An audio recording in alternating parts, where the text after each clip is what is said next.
नमस्कार दोस्तों, मैं ओम सिंह पवार टोकराज एकेडमी के अंदर आपका स्वागत है। हमारा टॉपिक चल रहा था राज्य विधानमंडल के बारे में।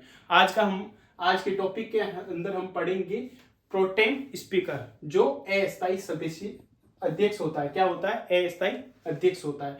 इसकी प्रोटेम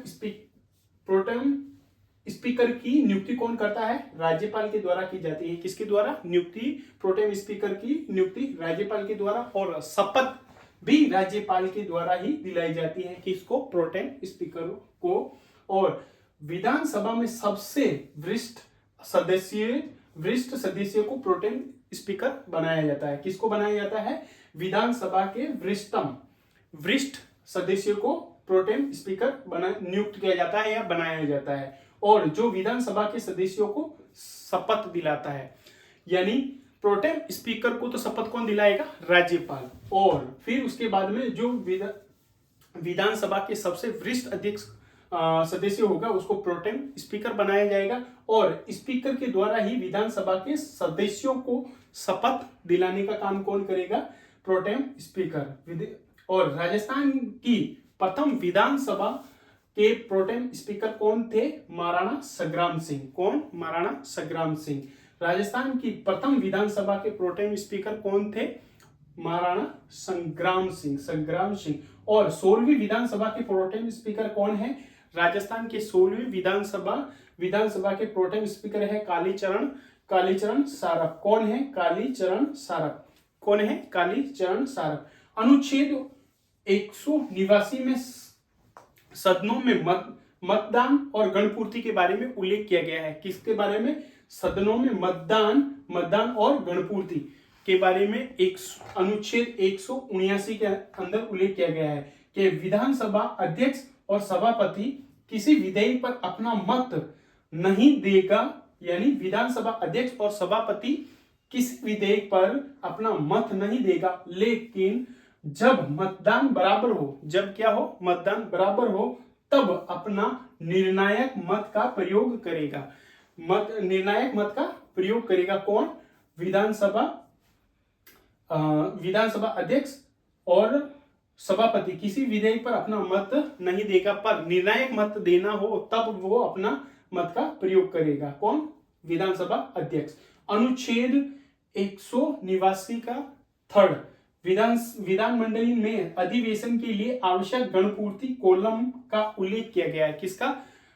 अनुच्छेद 199 3 के अंदर क्या है? विधानमंडल के अधिवेशन में आवश्यक गणपूर्ति कोरम का उल्लेख किया गया है। बैठक के लिए कोरम कुल विधानसभा सदस्यों का कितना? 1/10 और न्यूनतम 10 सदस्यों।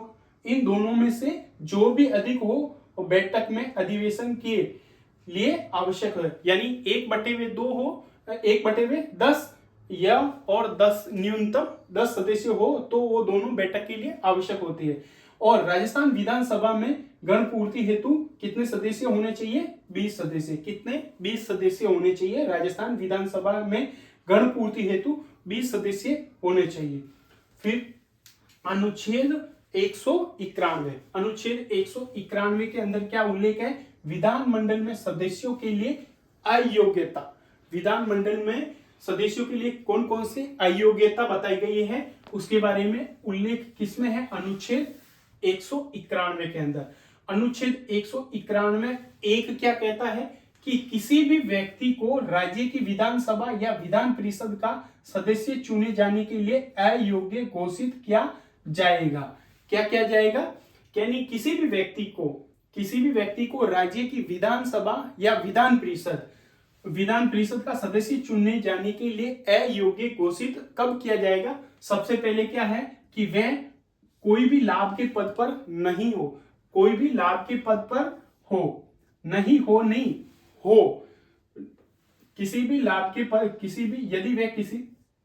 यदि वह कोई लाभ के पद पर हो। दूसरा है यदि वह दिवालिया हो और वह चुनाव में भ्रष्ट आचरण या चुनावी अपराध में दोषी पाया गया हो, उसे एस प्रथा, दहेज तथा सती प्रथा जैसे सामाजिक अपराध को बढ़ावा देने के लिए दंडित किया गया हो।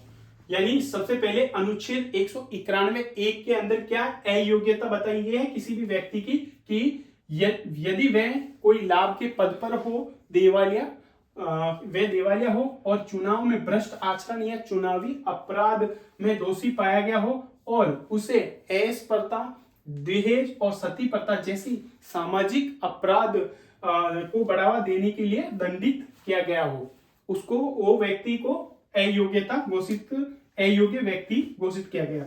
यदि प्रश्न उठता है कि विधानमंडल का सदस्य अनुच्छेद 191(1) में वर्णित किसी अयोग्यता से ग्रस्त हो या नहीं तो अनुच्छेद 192 के तहत इसका अंतिम निर्णय कौन लेगा? राज्यपाल। यानी जो अयोग्यता ग्रस्त सदस्य हो तो उनका अंतिम निर्णय कौन लेगा? राज्यपाल के द्वारा। और ऐसे ही प्रश्न पर किसी निर्णय लेने से पहले राज्यपाल निर्वाचन आयोग से राय लेगा और ऐसी राय के अनुसार, उनकी राय के अनुसार कार्य करेगा।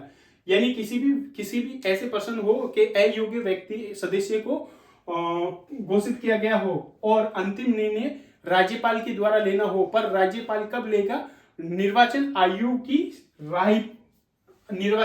की राय लेगा और उसके बाद ही वो राज्यपाल कार्य करेंगे। फिर अनुच्छेद 191(2) क्या कहता है?